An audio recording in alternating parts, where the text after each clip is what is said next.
Kisah Para Rasul pasal 17 ayat 1-9.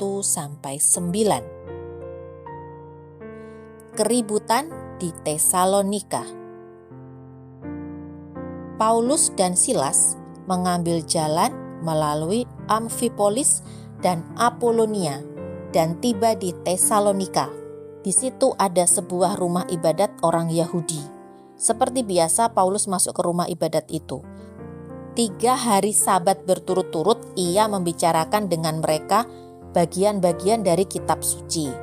Ia menerangkannya kepada mereka dan menunjukkan bahwa Mesias harus menderita dan bangkit dari antara orang mati.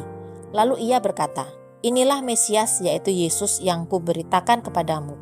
Beberapa orang dari mereka menjadi yakin dan menggabungkan diri dengan Paulus dan Silas dan juga sejumlah besar orang Yunani yang takut kepada Allah dan tidak sedikit perempuan-perempuan terkemuka.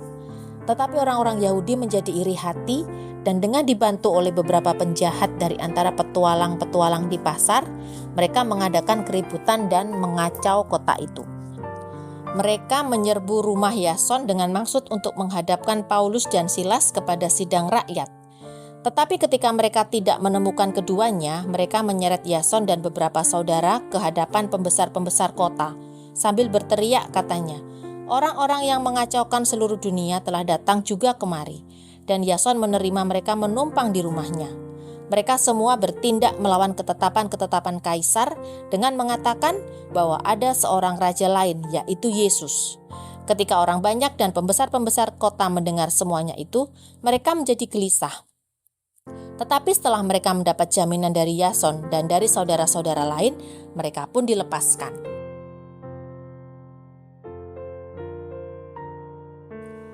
Ayat 10-15. Paulus dan Silas di Berea. Tetapi pada malam itu juga, segera saudara-saudara di situ menyuruh Paulus dan Silas berangkat ke Berea. Setibanya di situ, pergilah mereka ke rumah ibadat orang Yahudi.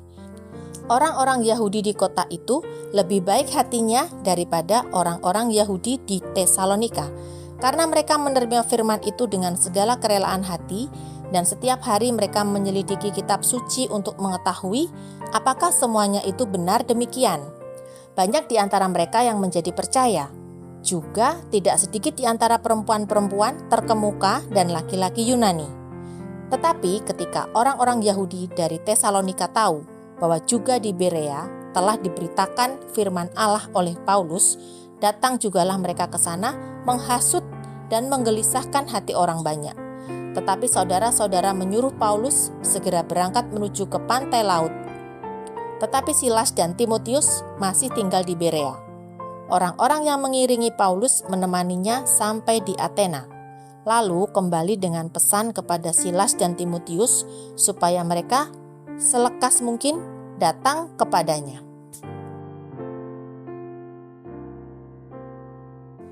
Ayat 16-34. Paulus di Athena.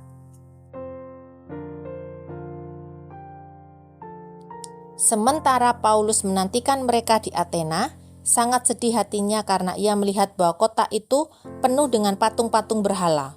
Karena itu di rumah ibadat ia bertukar pikiran dengan orang-orang Yahudi dan orang-orang yang takut akan Allah, dan di pasar setiap hari dengan orang-orang yang dijumpainya di situ. Dan juga beberapa ahli pikir dari golongan Epikuros dan Stoa bersoal jawab dengan dia, dan ada yang berkata, "Apakah yang hendak dikatakan si peleter ini?" Tetapi yang lain berkata, "Rupa-rupanya ia adalah pemberita ajaran dewa-dewa asing, sebab ia memberitakan Injil tentang Yesus dan tentang kebangkitannya." Lalu mereka membawanya menghadap sidang Areopagus dan mengatakan, "Bolehkah kami tahu ajaran baru mana yang kau ajarkan ini? Sebab engkau memperdengarkan kepada kami perkara-perkara yang aneh. Karena itu kami ingin tahu, apakah artinya semua itu?" Adapun orang-orang Athena dan orang-orang asing yang tinggal di situ tidak mempunyai waktu untuk sesuatu selain untuk mengatakan atau mendengar segala sesuatu yang baru. Paulus pergi berdiri di atas Areopagus dan berkata, "Hai orang-orang Athena, aku lihat bahwa dalam segala hal kamu sangat beribadah kepada dewa-dewa. Sebab ketika aku berjalan-jalan di kotamu dan melihat-lihat barang-barang pujaanmu, aku menjumpai juga sebuah mezbah dengan tulisan, kepada Allah yang tidak dikenal. Apa yang kamu sembah tanpa mengenalnya, itulah yang kuberitakan kepada kamu. Allah yang telah menjadikan bumi dan segala isinya.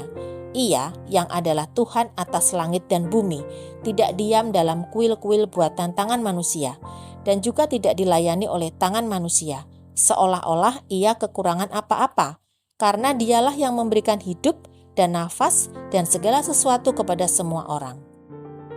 Dari satu orang saja ia telah menjadikan semua bangsa dan umat manusia untuk mendiami seluruh muka bumi, dan ia telah menentukan musim-musim bagi mereka dan batas-batas kediaman mereka, supaya mereka mencari Dia dan mudah-mudahan menjamah dan menemukan Dia, walaupun ia tidak jauh dari kita masing-masing.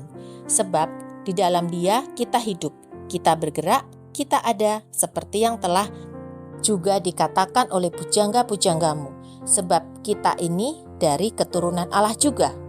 Karena kita berasal dari keturunan Allah, kita tidak boleh berpikir bahwa keadaan ilahi sama seperti emas atau perak atau batu, ciptaan kesenian dan keahlian manusia.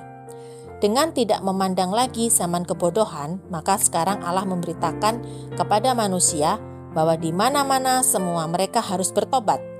Karena Ia telah menetapkan suatu hari pada waktu mana Ia dengan adil akan menghakimi dunia oleh seorang yang telah ditentukannya.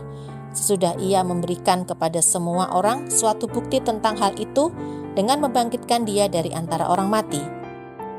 Ketika mereka mendengar tentang kebangkitan orang mati, maka ada yang mengejek, dan yang lain berkata, "Lain kali saja kami mendengar engkau berbicara tentang hal itu."